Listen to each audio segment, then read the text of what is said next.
खुलुमबाय स्टुडियोआव दं आं रबिन बसुमतारी। क'क्राझार रंजालि बैसागु फोरबो फालिग्रा आफादा खुंगा 27थि रंजालि बैसागु फोरबो फालिदों। क'क्राझार सहरनि मैदेर खर' रंजासालि गेवलां फोथाराव सानसेनि हाबाफारिजों लोब्बा लाखिना दिनै गुबुन गुबुन बोसोराव फालिबोनाय बायदि देग्लायबो क'क्राझार रंजालि बैसागु फोरबो फालिग्रा आफादनि बानजायनायाव खुंगा 27थि रंजालि बैसागु फोरबो फालिदों। हाबाफारि बायदि फुंबिलियाव रंजालि बैसागु फोरबो आफादनि फिरफिलाखौ बिरहोयो। रंजालि बैसागु फोरबो आफादनि आफादगिरि बिरेन्सि कुमार ब्रह्मआ लोगोसे देरसिनफोरखौ मान बावनाय आरो गेवलाङै हारिमु मोसाग्लांनाय, सावगारि आखिनाय बादायलायनाय, हारिमु आयदा बादायलायनाय, बैसागि खुंग्रि बादायलायनाय आरो मोनाबिलियाव हारिमु बायदि हाबाफारि लादों।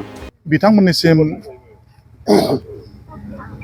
आंनि गोजोननाय जासिबाय आरो लोगोसे जोंनि बिटिआर ओनसोलनि आरो गासै जोंनि बर' सुबुंफोरनो गोदान बोसोर बैसागनि आंनि सिबिनाय, अननाय, खुलुमनाय आरो बेस्ट विशेस जासिगोरबाय।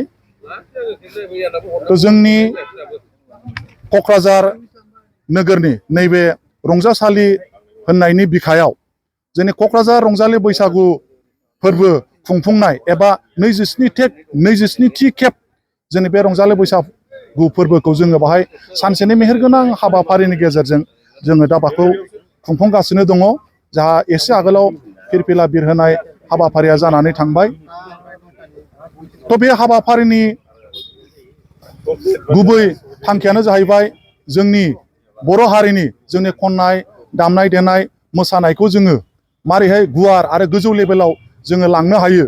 बे असिलायै जोङो दिनै बे हाबाफारिखौ जोङो लादों आरो बोसोरफ्रामबो जोङो बे जोंनि हाबाफारि खुंनायनि गेजेरजों जोंनि बर' हारिमुनि सायाव दामनाय देनाय, हानजा मोसानाय, जावजा मोसानाय, बायदि बायदि दामनाय जों बेफोरखौ होबोबाय थादों। आरो बिनि गुबैसिनै गोनांथारसिनै आरो मेहेरगोनांसिनथारै जोङो बैसागि खुंग्रि बादायलायनाय जों बेखौ लाबोदों। आरो बाहाय जोंहा प्राइज मानि दङ। आगोलाव एसे बुरजा होयोमोन, खिन्थु जोङो देग्लाय माखासे एंगार हायै जाहोननि थाखाय बिनि रांखौ जोङो एसे खमायनानै जोङो होनाय जादों। बाहाय जोङो फार्स्ट प्राइजआव जोङो 15 आरो 10 सेकेन्डआव आरो थामथियाव जोङो 8,000 राङै जोङो बेखौ होनाय जोङो जाहैदों। जोंहा दा फुंबिलि हाबाफारियाव फिरफिला बिरहोखांनायनि उनावहाय जोंहा दा दङ सावगारि बोनाय दङ आरो बिनि उनावहाय जोंहा हानजा मोसानाय जाहैगोन। बिनि उनावहाय जावजा मोसानाय जागोन आरो बिनि उनाव जोंहा बैसागि खुंग्रि बादायलायनाय आरो जोबथारनायाव जोंहा मोनाबिलियाव जोङो गेवलाङि हारिमु दिन्थिफुंनाय जोङो बे हाबाफारिखौबो जोङो लादों। दिनैनि सानसेनि हाबाफारिया जोंना बिनि गेजेरजों जाहैगोन आरो बिनि गेजेरनो जोङो माखासे आलासि बिथांमोनखौबो जों लेंहरदों।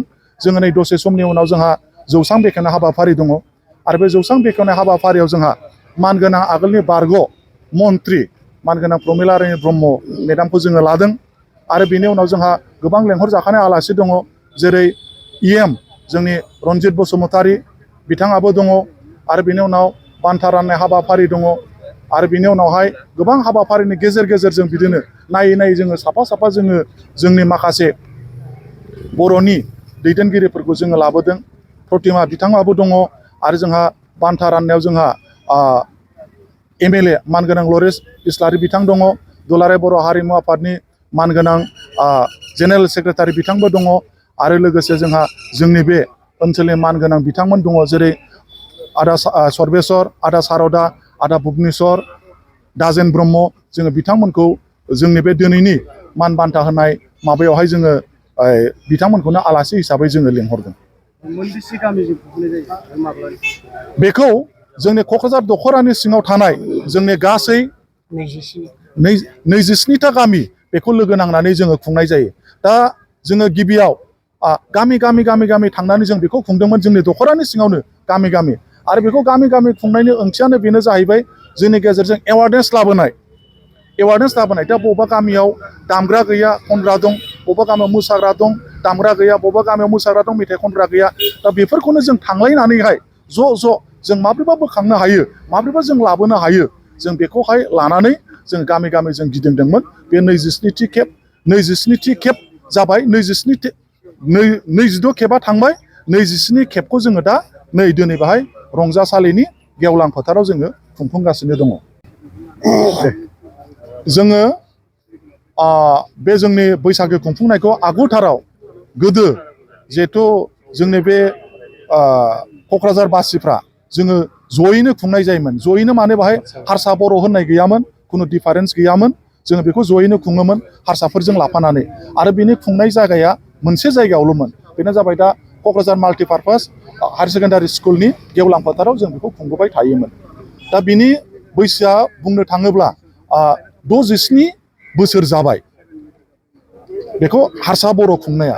बेखौ बिहु उदजापन कमिटि होननाय मोनसे दङ आरो जोंनि बे रंजालि बैसागु फोरबो खुंफुंग्रा आफाद होनानै बेखौ खुंनाय जायोमोन।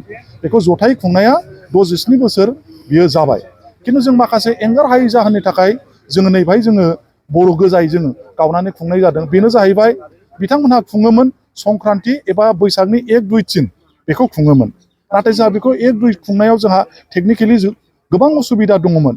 मानोना जोंनि बर' माहारिफ्रा धोरोमबो सिबियो आरो जोंनि बर'नि धोरोमजों लोब्बा लानानै जोंहा न'खराव बायदिसिना गोबां हाबाफारिफोर थायो, नेमखान्थिफोर थानायलाय जों बेखौ गावनानै फैनाय जादों।